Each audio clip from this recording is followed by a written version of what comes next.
그래도 확인은 해봐야죠. 제가 혹시나 해서 캡을 뜯어봤어요. 이 저항을 달아서 사운드를 튜닝한다? 이 저항을 달았는데 저음이 왜 올라갈까요? 판매가 $55인데 앞을 바꿨습니다.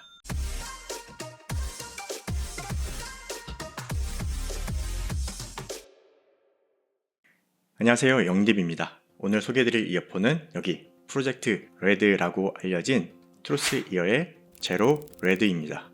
이 프로젝트 레드는 지난번 제 채널에서 인터뷰를 진행했던 크리나클이 트루스 이어와 협업해서 아주 심혈을 기울여 만든 이어폰입니다. 지난번 인터뷰 때 저는 크리나클이 가져온 제품을 먼저 들어봤었죠. 근데 당시에 엄청난 애정을 보여줬고 이렇게 리뷰용 샘플을 보내줬지만 아주 제대로 정확하게 객관적으로 분석해서 리뷰하도록 하겠습니다. 그리고 이번 영상은 해외에서도 관심 있게 보실 것 같아 혹시나 저를 처음 보시는 분을 위해 간단하게 제 소개를 해드리자면, 저는 스피커 개발 일도 했었고 크래신이란 한국 기업에서 헤드폰과 이어폰 개발 일을 했습니다. 피아톤 브랜드 제품도 만들었는데 주로 일본 회사들이죠. 데논, 오디오테크니카, JVC, 소니 이런 제품들의 음향 튜닝을 담당했었습니다. 특히 ANC하고 블루투스 제품은 제가 맡아서 개발했었어요. 그리고 돌고 돌아서 2016년에 영디비 사이트를 개설하면서 측정 리뷰를 시작했습니다. 제가 초기에 사용한 장비는 AP하고 구형 IEC711 규격 시뮬레이터를 사용했었고 2018년부터는 신형 이어 시뮬레이터가 탑재된 그라스의 45CA10으로 변경해서 측정 리뷰를 하고 있습니다. 그리고 2019년에 유튜브로 리뷰를 하기 시작했습니다. 개발자 출신이라서 기술적으로 리뷰를 하기에 주변에 개발자들이 즐겨보는 채널이라고 하네요. 여러분도 저를 처음 보셨다면 구독해서 보시면 기술적인 정보를 많이 보실 수 있을 거예요. 그리고 최근에 영어 자막이 조금 뜸하긴 한데 여러분이 보시고 요청을 많이 해주시면 최대한 영어 자막을 많이 넣어보도록 하겠습니다. 그럼 트루스 이어의 제로 레드 리뷰를 시작하도록 하겠습니다. 그리고 오늘은 리뷰와 함께 제로 레드도 알리익스프레스와 공동 구매를 준비하고 있습니다. 구매 방법은 마지막에 설명해 드릴 테니까요, 영상 끝까지 시청해 주세요. 이 프로젝트 레드는 트루스 이어의 제로에서 튜닝이 되어 출시된 제품이죠. 정확한 제품명은 제로 레드입니다. 그래서 제로 패키지와 구성 자체는 같은데 박스 겉에 인쇄만 조금 다르죠. 제로는 세로로 시로에가 있고 제로 레드는 헥사처럼 가로로 인쇄되어 있습니다. 콜라보 마크는 똑같이 있고 이름이 제로 레드라고 인쇄되어 있네요. 이렇게 겉박스를 벗기면 내부 박스는 또 세로로 되어 있고요. 박스를 열면 시로에가 있어요. 이 작은 박스는 세울 수 있는 굿즈입니다. 이제 스탠드가 2개나 들어있네요. 종이를 이렇게 접어서 여기다가, 이게 힘들더라고요. 꽂고 박스 뒤에다가, 이게 은근히 어려워요. 이렇게 종이를 결합해주면 됩니다. 그리고 제로 레드 이어버드가 보이고 아래 케이스가 보입니다. 그리고 여기 아래에는 이어팁이 있는데 이 케이스하고 이어팁은 헥사와 제로 모두 같은 액세서리입니다. 그리고 케이스 안에 케이블이 있는데 이 케이블도 같은 케이블이에요. 한 가지 다른 점이라면 여기 이렇게 베이스 플러스라고 있고 시범 어댑터라고 적혀 있네요. 이거는 베이스를 높이기 위한 저항이에요. 이거 하나가 들어가서 $5가 올라갔습니다. 이건 어떻게 사운드를 변화시켜 주는지도 설명해 드릴게요. 제로하고 디자인은 거의 같습니다. 위에는 트루스 이어 로고가 있고 여기 안쪽에는 LR 방향이 인쇄되어 있어요. 여기 플레이트만 다른데 제로는 곡선형 패턴의 파란색을 베이스로 보라색으로 바뀌는 좀 다채로운 느낌인데 레드는 그냥 레드예요. 그리고 직선적인 헤링본 스타일 패턴이 적용되어 있습니다. 그래서 개인적으로는 제로의 컬러와 디자인이 조금 더 마음에 듭니다. 그리고 트루스 이어의 특성인지 노즐이 여전히 굵어요. 노즐이 굵은 건 참고하세요. 이어팁을 장착하는데 역시 노즐이 굵어서 쉽지가 않습니다. 이어팁을 장착을 하고요. 그리고 케이블을 방향에 맞춰서 연결해 주시면 조립은 끝납니다. 그리고 착용하면 이런 디자인이에요.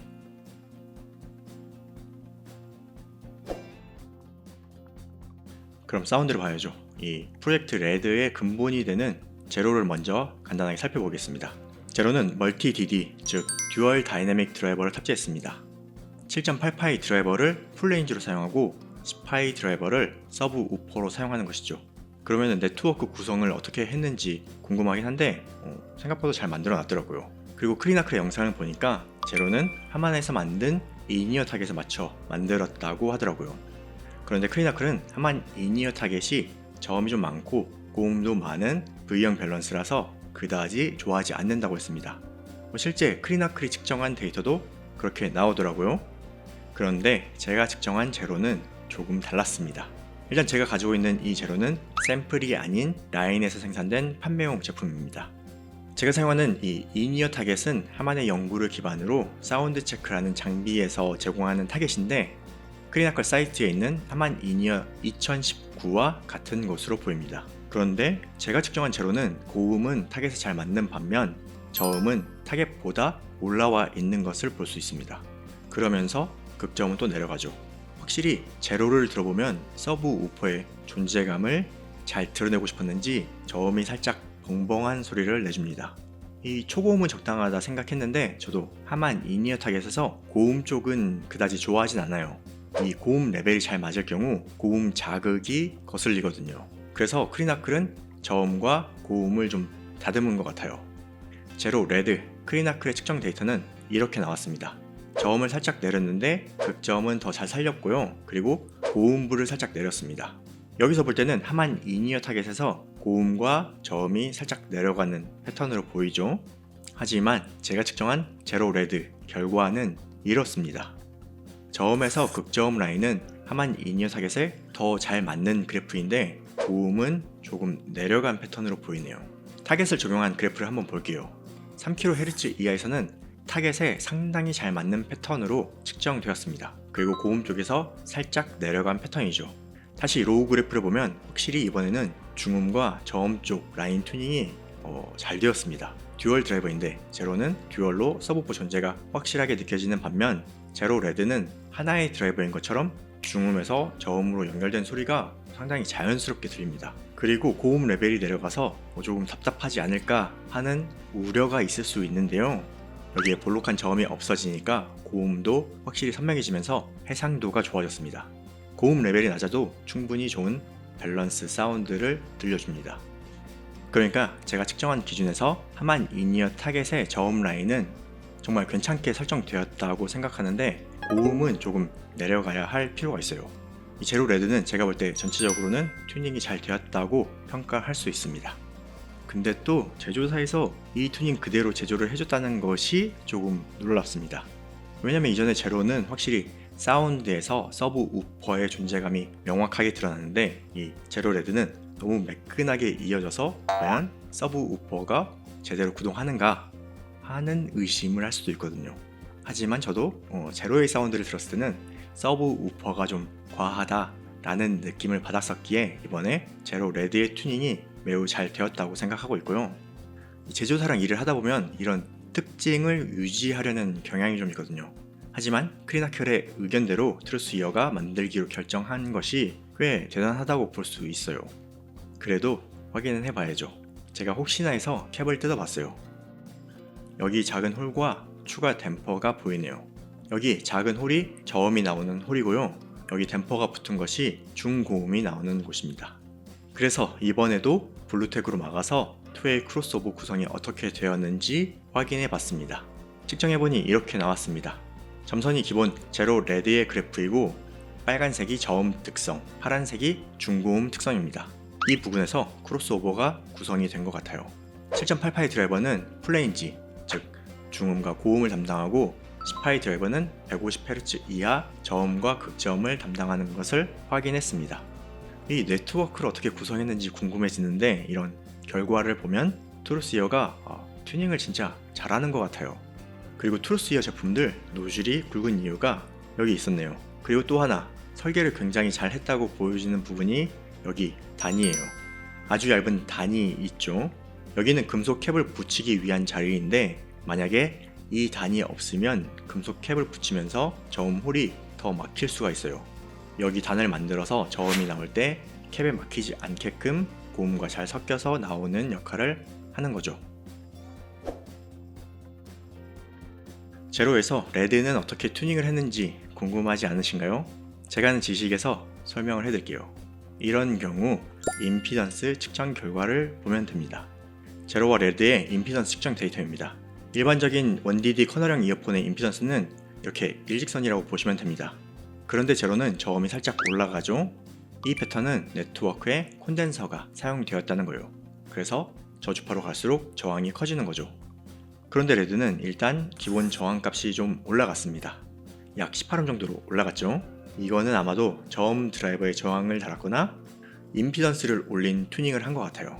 그리고 저음에서 올라가는 부분과 기울기가 가파르게 올라가는 것이 콘덴서 튜닝을 다르게 사용했다는 것을 알 수 있죠.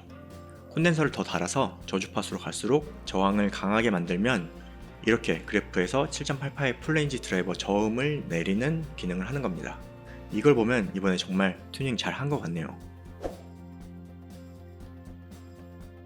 자, 그런데 15옴 저항이 달린 어댑터를 함께 제공하고 있어요. 이거 넣고 약 $5가 올라갔는데요. 이 저항을 달아서 사운드를 튜닝한다? 이 저항을 달았는데 저음이 왜 올라갈까요?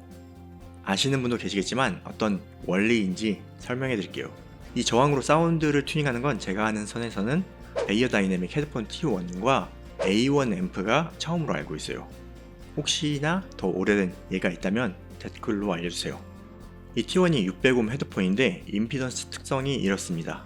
그런데 일반 헤드폰과 다르게 베이어 다이내믹 A1 앰프에 연결하면 저음 레벨이 좀 더 올라가서 저음이 두터워지는 사운드를 들려줬어요. 알고 보니까 A1 앰프의 출력 임피던스가 100옴으로 세팅되어 있었던 거예요. 100옴이라서 임피던스가 높은 저음은 영향을 안 받고 임피던스가 낮은 중고음이 영향을 받아서 레벨이 낮아지는 것입니다. 그래서 예전에 골든 이어스에서 만든 저항이 있어요. 이게 40옴인가 100옴인가 했던 것 같은데, 참고로 이 저항은 직렬로 연결되기 때문에 이 단자를 바로 측정해서는 확인이 안 됩니다. 어떻게 측정하는지 한번 보여드릴게요. 먼저 레드의 기본 저항 값을 측정을 합니다. 106옴이 나오죠.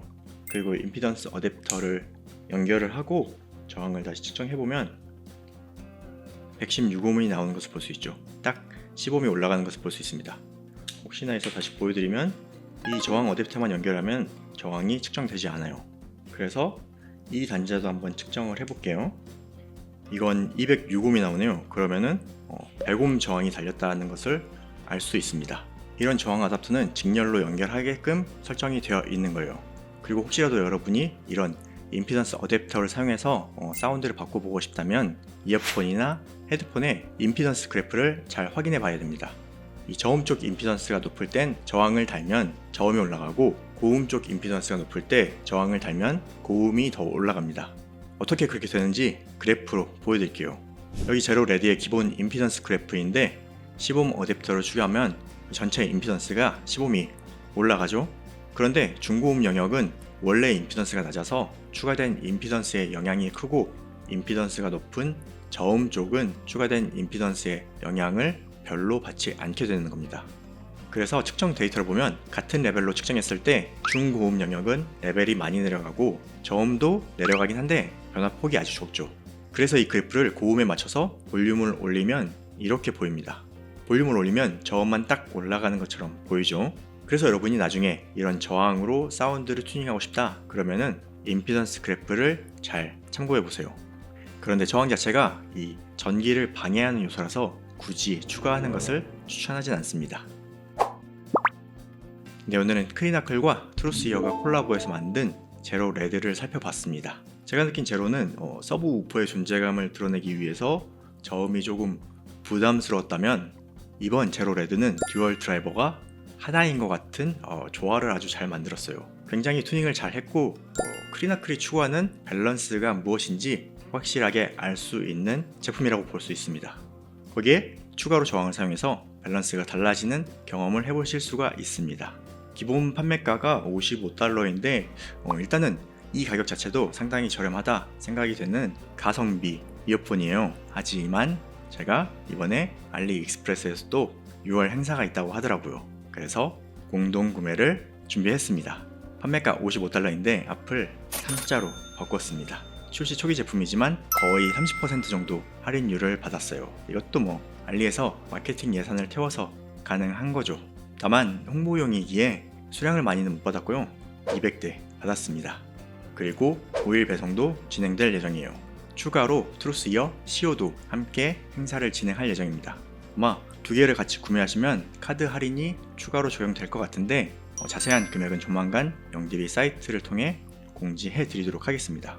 행사 날짜는 6월 12일인데 또 지난번처럼 문제가 있을 수가 있어서 대략 5시 경인데 조금 왔다 갔다 할 수 있어요. 이번 제로레드는 준비 수량이 200대이고 CO는 100대예요. 그런데 반응이 좋으면 추가 쿠폰을 준비해 놓기로 했으니까요. 5시에 준비만 잘 하시면 크게 어려움이 없으리라 생각합니다. 그리고 구매 전에 당부를 드리는데 지난 행사 때 품절이 됐었는데 사무실로 전화 주셔서 어떻게 더 안 되냐고 문의를 주셨는데 저희 사무실로 전화를 주셔도 딱히 도움을 드릴 수가 없습니다. 이 쿠폰 수량은 알리 마케팅 예산으로 태우는 거라 한정적일 수밖에 없거든요. 그리고 이것도 해외 직구다 보니까 초기 분량이 나올 경우에 영어로 셀러와 협의하셔야 한다는 점 참고해서 잘 생각하셔서 구매하시기 바랍니다. 당일 공지는 영디비 사이트와 유튜브에서 공지할 예정이니 구독과 알림 설정 해놓으시면 빠르게 참여하실 수 있을 겁니다. 그럼 오늘 영상도 유익하셨다면 구독과 좋아요 부탁드립니다. 전 다음 영상으로 찾아뵙겠습니다. 고맙습니다.